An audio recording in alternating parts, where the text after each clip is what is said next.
Hello, good morning, good afternoon, good evening. Saan man panig kayo ng mundo mga kasari-sari ng Despat Jackpot. Today is Monday at day off ko na naman po. Ngayon po ay Petsa 4. Ayan, August 4. At nung nakaraan po ay wala akong vlog dahil ako ay pumunta ng Master Medical Center.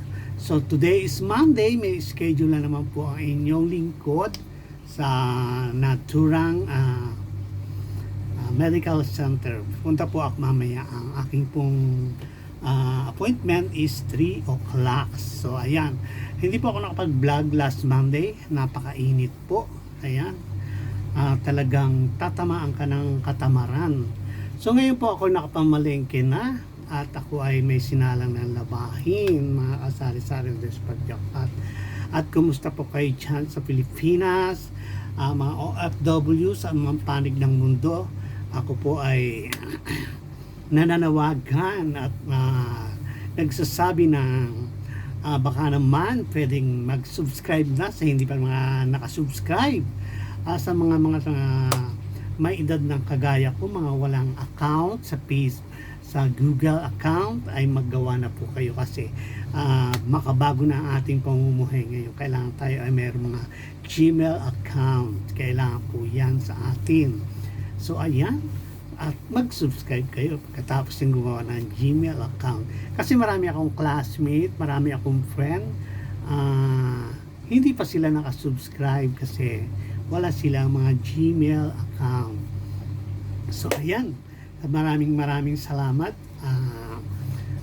sa inyong panunood at sa mga datihan ko subscriber. Ayan, maraming salamat. At ako po ay mag-aalmusal na diretso ng tanghalian habang ako ay naglalaba. Hello netizen, saan man panig ng mundo. Ayan, sa mga viewers na mga hindi nakakakilala sa akin, itry nyo naman pong manood ng aking video. At syempre, please subscribe to my small channel. So ay papakita ko sa inyo ang aking breakfast for today. Ayan, at ako'y nakapagluto na. So ayan, so nakikita nyo, meron akong sinalang na labahin. So ayan, yan po ang aking nilalaban ay mga uniform ko. At punta naman tayo sa part ng kusina. Ayan, medyo malayo po ang lakad kasi malaki yung bahay namin. Charles, 3 hakbang lang po. Ayan, at meron na akong sinaing. Syempre, meron na din akong ayan, pinakuluan ko na siya. Tapos dito naman meron na rin akong ini-steam. So yan po ay seafood. Ayan. So di ba? Yan po ang ating niluluto. At punta naman tayo sa ating kwarto. Ayan. Ayan ang ating mahiwagang kwarto. At diyan po ang aking comfort zone. Ayan, dyan po ako natutulog. At syempre, meron dong nagbablog. Ayan. So, ayan po ang aking bed. So, napaka-small lang po ng aking tulugan. Ayan. Dyan po lahat nagaganap ang aking mga pangarap. So, ayan. At tayo ay mag-breakfast na. Makalat pa po. At syempre, yung aking pinagkakapehan daily. Ayan. Tapos, ito naman ay pinagkainan ko ng almusal ng saging. Hindi ko pa naligpit. So, ayan. At tayo magbe-breakfast na. So, ayan mga kasari-sari ng Despat Jackpot. At tayo ay magkakain na ng almusal. Ayan. Meron tayong mga in-steam na hipon at alimasag. So magawa po ako ng sausawan na toyo with mansi. Ayan. So kain po tayo mga kasari-sari ng Despat Jackpot. At mamayang 3 o'clock ay meron po akong schedule. Pumunta ako sa medical center. Ayan. Tayo po ay wala naman tayong sakit, kailangan lang natin magpaayos. Sarap.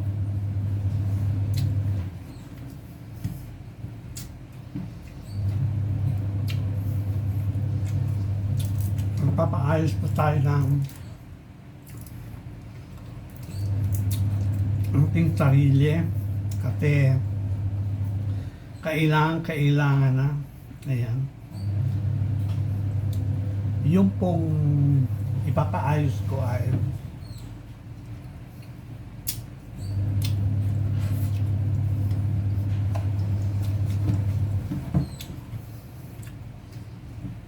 kain po tayo.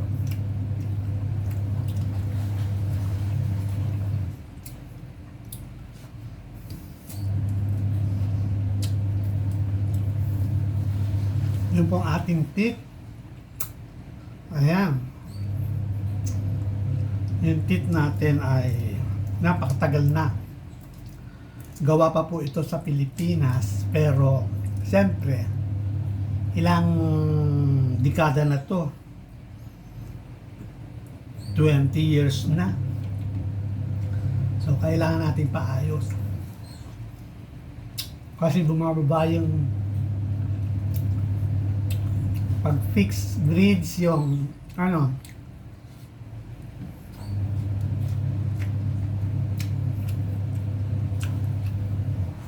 po to 2011 pa itong fixed bridge na to.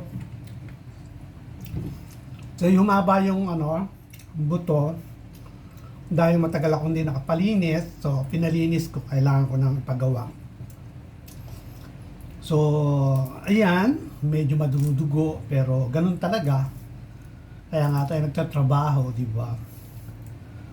So ayan,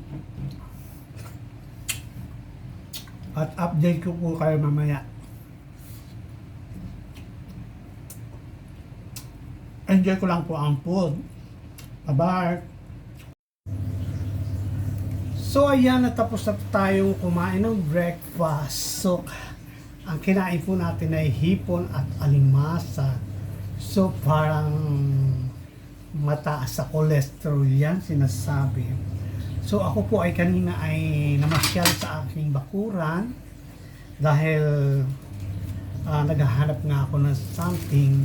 Kaya pumunta ako ng bakuran namin at ako ay nakakita ng hinog na papaya. Ayan po. Hinog na po siya. Ayan. Galing po yan sa aming bakuran. Yes. Charis. Charis lang po. So tayo po ay babawas ng ating kakainin. Huwag nating ilalahat. Ayan, yun lang pong kasya sa atin. So ayan, tayo ay magkakain na ng papaya para pampadagdag sa ating collagen. Ayan, may collagen po tayong nalalaman dahil sa mga napapanood lang. So ayan ang ating papaya. Seedless po yan. Seedless kasi tinanggalan ko na ng buto. Ayan po siya. So ayan, kakain na po tayo ng hinog na papaya para sa ating magandang cuties. Ayan. Kahit paano naman ay gumanda sa ilusyon. Ayan.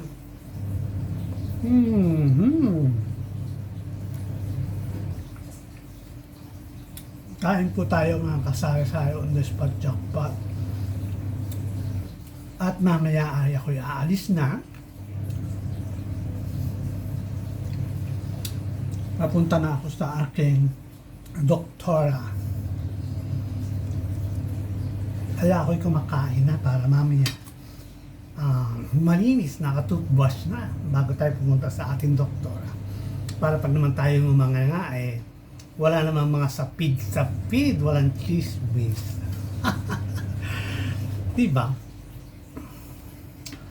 kahit sabihin tayo magpapaayos, alang linisin naman natin yung ating sarili na hindi naman nakakabuya. Okay? Ayan, ito po talagang pink na pink.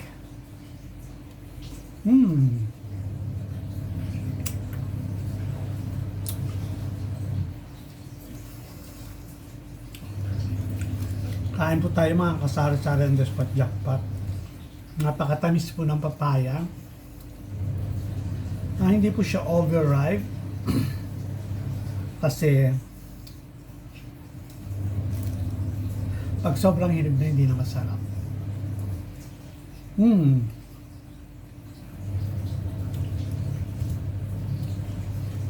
Kaya po mga kasari-sari ng Despot Jackpot, ayan. Napakatagal na po kasi ng aking ipin. So, 2011 pa to. Ang bakasyon ko sa Manila. Pinagawa ko siya, fixed bridge po siya. Napakagaling ng dentist ako dahil sa loob ng ilang taon na yun. Hindi ako nagka-problema, hindi sumakit. Even yung mga pinastaan niya, napakagaling po. Kasi, medyo limot ko lang yung pangalan niya.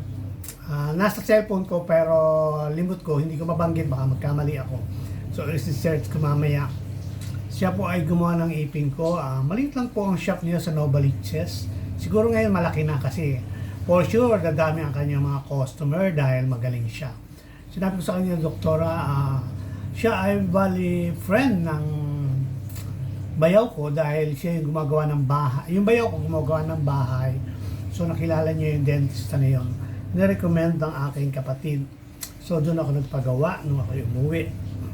Sa madalit sabi, magaling po siya dahil sa loob nga ng ilang taon nandito ako sa abroad, sa Bahrain, hindi nagka-problema yung ginawa niyang ipin sa akin.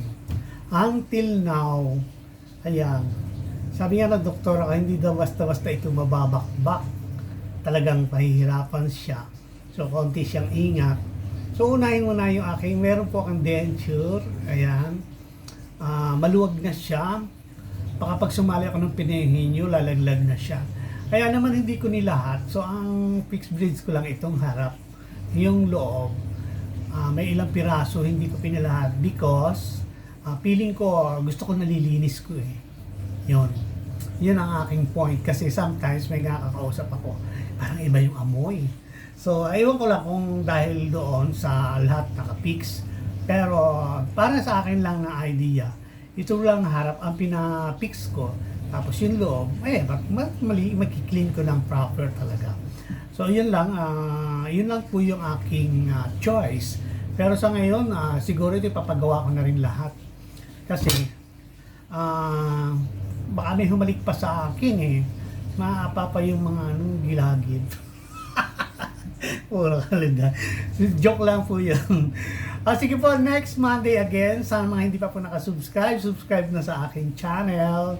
Ayan, small channel lang po ito. Sana ay tulungan niyo akong tumaas ang aking mga subscriber. Kami mga minsan-minsan ay panuorin niyo naman ang kagagahan ng message na ito. Okay, see you on Monday. Bye-bye.